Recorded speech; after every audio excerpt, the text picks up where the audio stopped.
Председателот на Социјалдемократскиот сојуз на Македонија Зоран Заев денеска беше во посета на Битола, каде имаше средба со младите граѓани.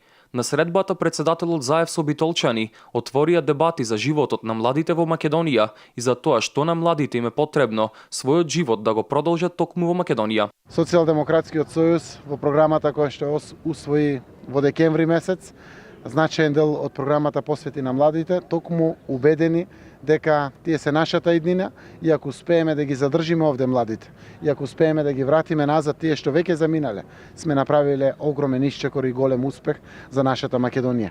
Ке зборуваме за работните места, ке зборуваме како младите после завршувањето на училиштата и нивното образование севкупно веднаш да влезат на пазарот на трудот, за да можат секако да ги носат и похрабрите одлуки, да стапат во брак, да се мажат, да се женат и овде да остават своји поколенија. Председателот Заев во врска со предстојните парламентарни избори истакна дека Социјалдемократскиот сојуз е подготвен за избори на 5 јуни. Ние сме подготвени за избори на 5 јуни. Во декември освоивме нашата програма, но при тоа информациите што стигат од Државната изборна комисија е дека има шанси, согласно закон до 15 април, да биде прочистен избирачкиот список и отворен увид на граѓаните, кој што увид ќе трае до 10 дена пред изборите, кога се заклучува и се дава на печатење за подготовка на самите избори. Денешната средба во Битола, како што истакна од Социјалдемократскиот сојуз, е во рамките на неделата посветена на младите, во која разговараат за нивните проблеми и идеи.